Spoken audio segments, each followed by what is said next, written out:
Hey guys, and welcome back to my channel for another medical themed history video. I find medical history so interesting, and from the feedback on my videos I think you guys do too.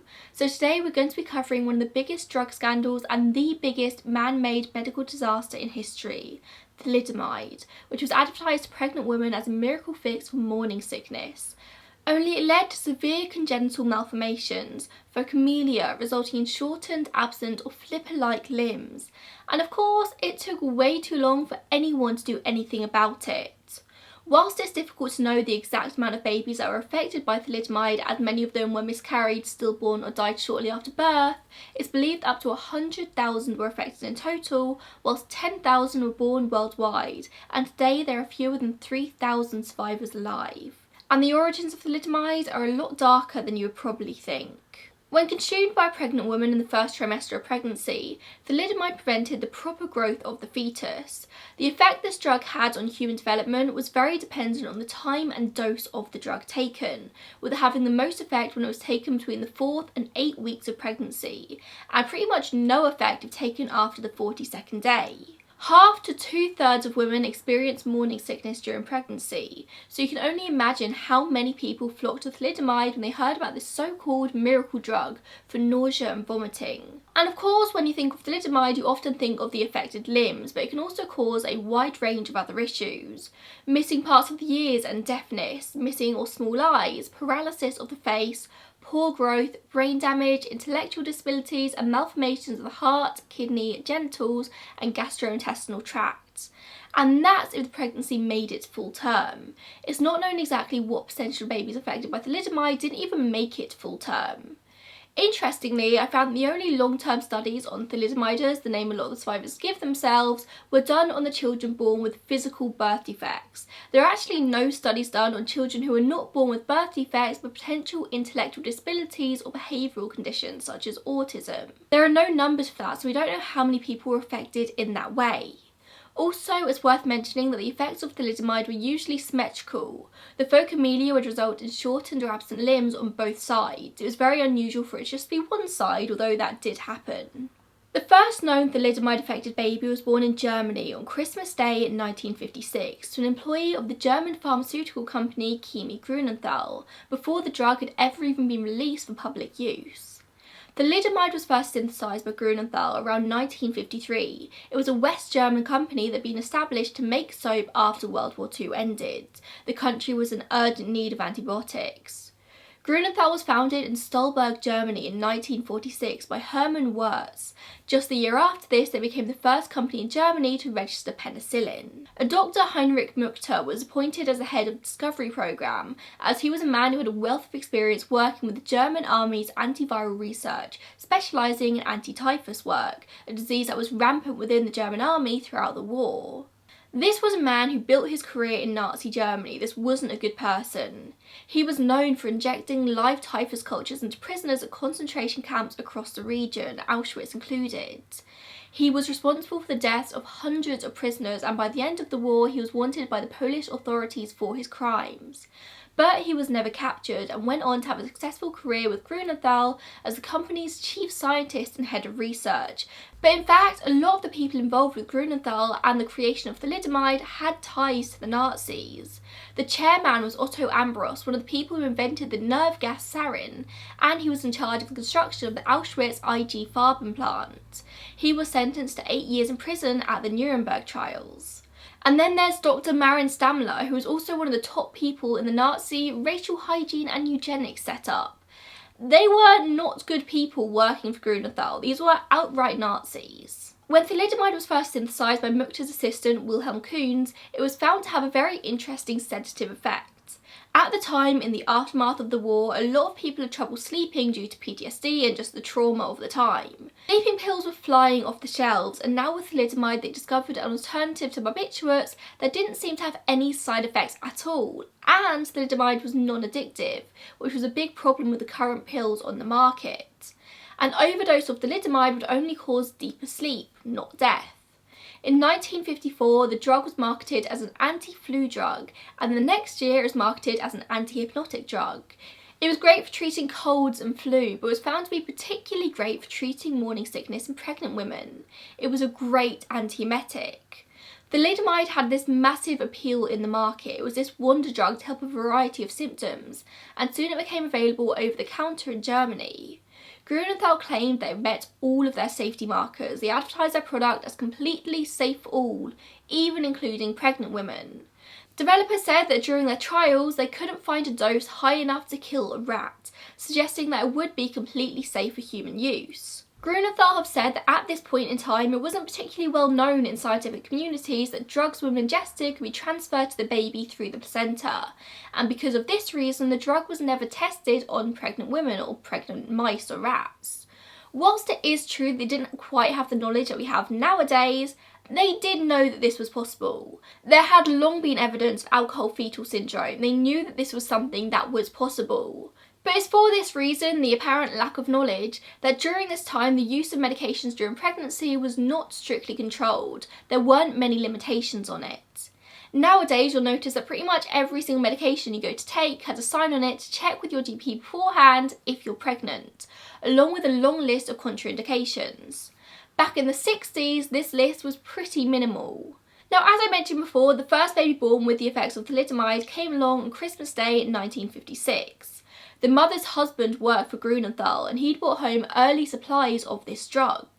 Over the following months, 6 babies with limb deformities were born to employees of Grunenthal, and no one made the connection. And it was just 9 months later that the drug was released to the German public under the name Contagion, and expectant mothers started taking it across the country. And it did what it said it would do. It stopped morning sickness in its tracks. And soon, thalidomide was being marketed and distributed in 46 countries worldwide. It quickly became one of the best-selling drugs in the world and was advertised across the board as being completely safe. It was a huge selling point.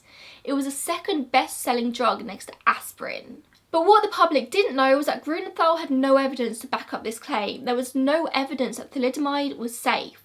There was just evidence that it didn't kill the test rats.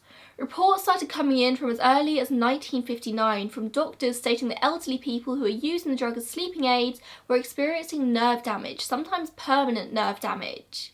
It was later found that Grunenthal deliberately covered up reports of negative side effects from very early on, often dismissing them as overdoses or allergic reactions. And of course, when complaints came in relation to babies born with these congenital malformations, Grunenthal just doubled down. They said their drug couldn't possibly be the cause. As we know, approximately 10,000 babies were born with the side effects of thalidomide, but we'll never know the exact number because not all of the births were properly registered at the time. In the 50s and 60s, any kind of disability, whether mental or physical, was considered taboo, a shame upon the family. Most families didn't know how to cope with a disabled child, and it would not be unusual for doctors to recommend institutionalisation for babies born with deformities, shipped off to institutions until their 18th birthdays. And these babies shipped off to these institutions could be considered the lucky ones. There are a lot of thalidomide babies born who are thought to have been the victims of infanticide. The doctors and midwives either killing the obviously disabled baby soon after birth or simply neglecting to give them the proper medical treatment and allowing them to die. Obviously we have no numbers for that because it's illegal and not very well documented, but a lot of parents say this is something that happened to their babies. But of course this wasn't every child. Many parents and families took their thalidomide affected children home and raised them as they would do any other child, and they would go on to live perfectly happy lives. A lot of thalidomiders now talk of their experiences as children, about how the health services would try and force them to conform with prosthetic limbs and the latest technologies of the time. If you're going to be disabled in public, you better at least try and blend in with normal society, was the general thought.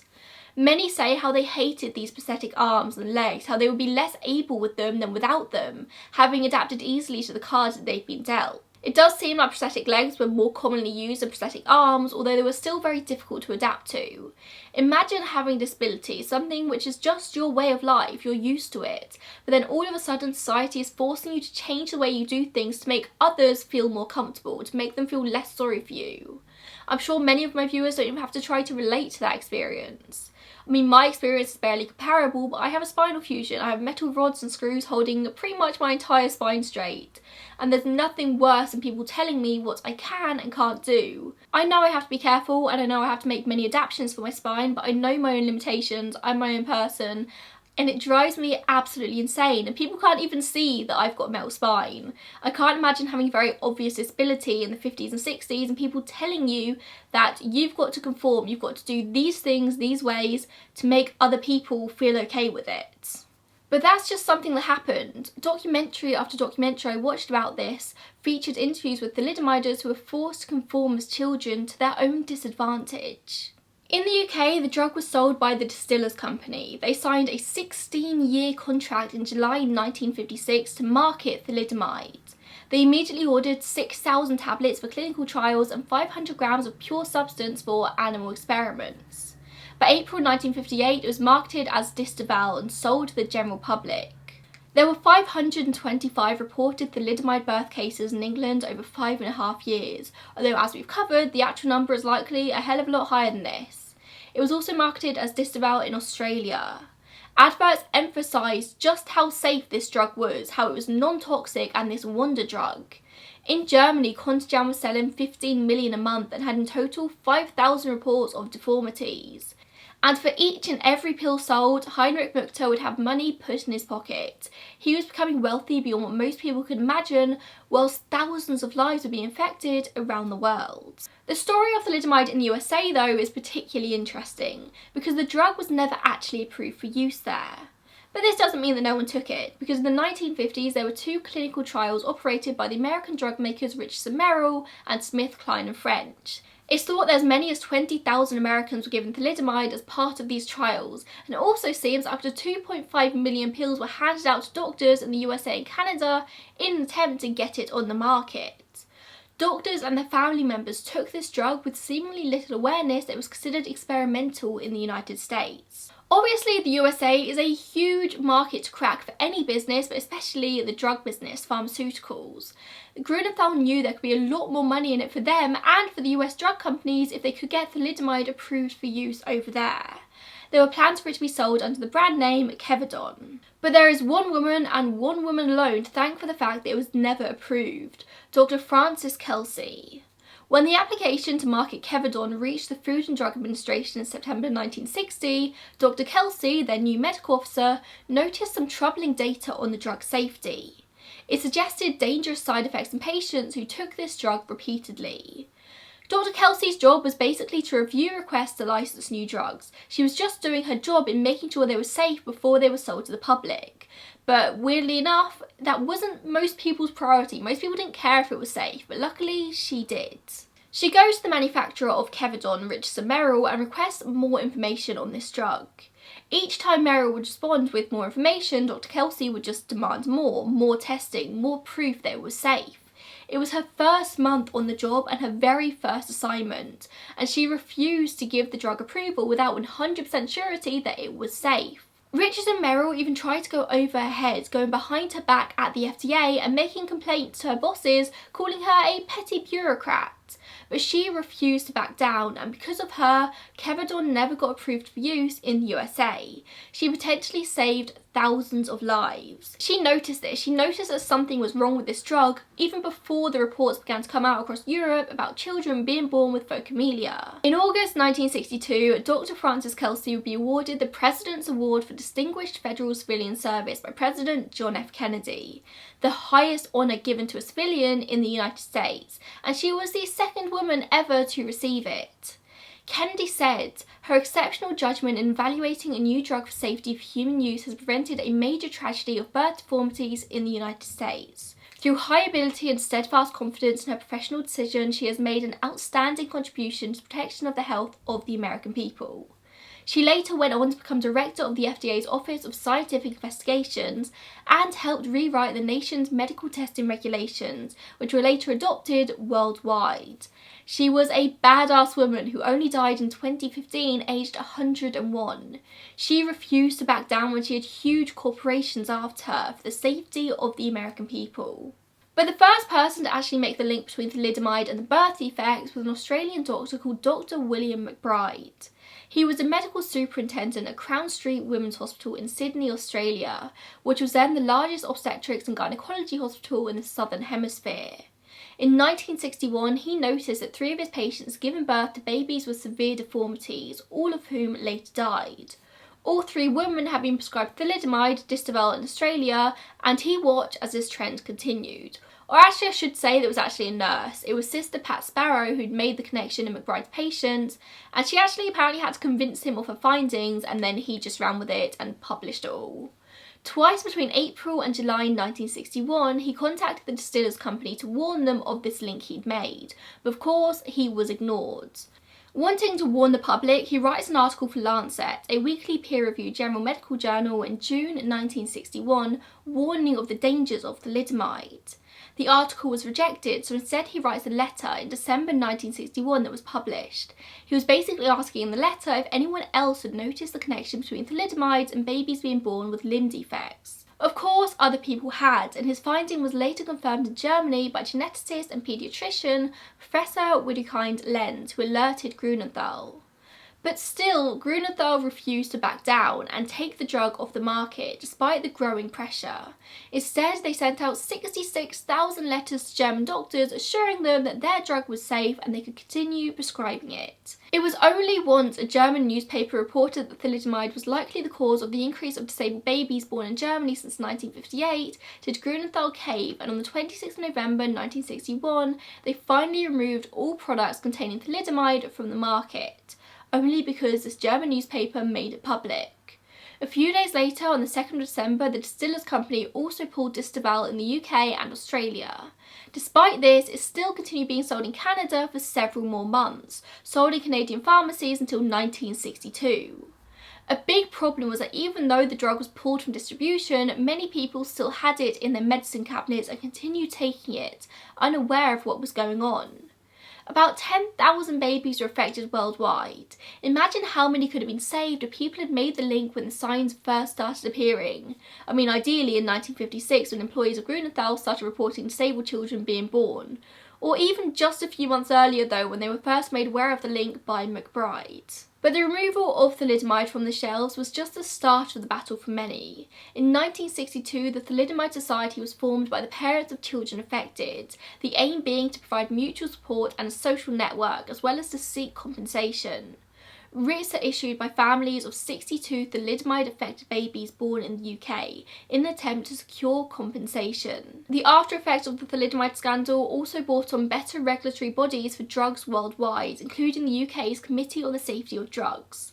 Further tests were conducted on lab animals, and it was found that the drug did indeed produce fetal toxicity, especially in rabbits and rats. For some reason, mice, which was the go-to lab animal back then, didn't seem to react to the same way to thalidomide. So this brought in a lot of rules worldwide where animal testing had to be done on more than one species. In 1968, a sum equivalent to 40% of assessed damages of the disability is awarded to the 62 children in the UK by distillers, but the claimants had to withdraw claims of negligence against the company. Distillers also announced they would eventually provide for all children who had been affected by their thalidomide products. It was a very small win. 40% damages is very little in the grand scheme of things. As more families came forward claiming they'd been affected by thalidomide, there became questions about proof. So 2 lists were made, the X list consisting of people with proof of thalidomide injury, and Y with those who were not able to provide adequate proof. By the mid-70s, it was agreed that the children on the X list would receive a private settlement similar to the 40% in 1968. All of the children who received settlements also became beneficiaries of a new charitable trust, which distillers paid 7 annual instalments of £2 million, and the Thalidomide Children's Trust was set up to provide support to the families affected. This has all gone back and forth for the last few decades, this question of compensation and settlements, who was responsible. In 2012, it was announced that 325 thalidomide victims in England were to receive £80 million in compensation from the government to help with their increasing needs. As the survivors get older, now most in their 50s and 60s, their needs change and become more complicated. This money was to be divided between the victims, and the government have guaranteed long-term financial support, receiving payments ranging from £5,000 to £50,000 a year depending on the severity of their disability. But in Germany, it wasn't until 1968 that Grunenthal was finally brought to trial, opening on the 27th of May in Alsdorf. 9 Grunenthal employees were charged with negligent homicide and injury. Over the years, many of the affected German families had filed civil suits, but they had to wait years for support because the criminal trial had to happen before anything was addressed. Grunenthal had refused to admit guilt despite the overwhelming evidence and refused to cooperate with the authorities. Police had to gather evidence through raids on the Grunenthal bunker and the company's lawyer's house. It took 6 years to examine 5,000 cases associated with thalidomide. Not just babies affected, but also many women and men who had suffered irreversible nerve damage. The bill of indictment was eventually prepared against 9 Grunenthal employees and was 972 pages long. Prosecutors had 351 witnesses, 29 technical experts, and 70,000 pages of evidence, along with 400 co-plaintiffs. Grunenthal turned up with 40 lawyers who did everything they could do to mess with the proceedings, threatening to walk out several times. The trial was expected to take 3 years, but ended earlier than expected in December 1970, with all 9 men charged going free. No convictions, no finding of guilt. It was the German government that brought it to an end, stating the trial was not in the public interest, and the prosecutor apparently agreed. A settlement was reached in which Grunenthal paid 100 million Deutsche Marks into a foundation, with the German government adding an extra 320 million. In exchange for receiving the money, survivors could never file any other suits. It was this or nothing. The foundation paid a one-time sum of 2,500 to 25,000 marks depending on the severity of the disability, which was then to be topped up with a monthly pension of 100 to 450 marks. This monthly stipend has now been raised substantially and is now paid by the government, as the foundation ran out of money. Grunenthal now contributes less than 3% of the money for the compensation. The rest is essentially paid by the German taxpayer. But it wasn't until the 31st of August 2012 that Grunenthal's chief executive officer finally apologised for the very first time, apologising for producing the drug and for never speaking up about the birth defects. It took over 50 years for any kind of public acknowledgement. At the time, there were thought to be between 500 and 6,000 survivors alive, who for the most part found the apology fairly insulting and just too little too late. The apology should have come at the time, or even better, there never should have been any need for an apology. The company should have paid attention to the early warning signs instead of brushing them under the carpet, putting money over safety. Although we still don't have any solid answers as to why thalidomide has the effect on the body that it does, in 2018 a potential answer may have been found. Scientists at the Dana-Farber Cancer Institute found that thalidomide may act by promoting the degradation of a wide range of transcription factors, these cell proteins that help switch genes on and off. One of these is SAL4, which thalidomide just happens to remove completely from cells. Without SAL4, cells can't develop limbs properly, and they affect other aspects of fetal growth as well, such as the organs. Individuals unrelated to thalidomide who also have mutations in their SAL4 gene are often born with missing limbs, underdeveloped limbs, eye and ear defects, and congenital heart disease, symptoms which very closely mirror those of thalidomide children.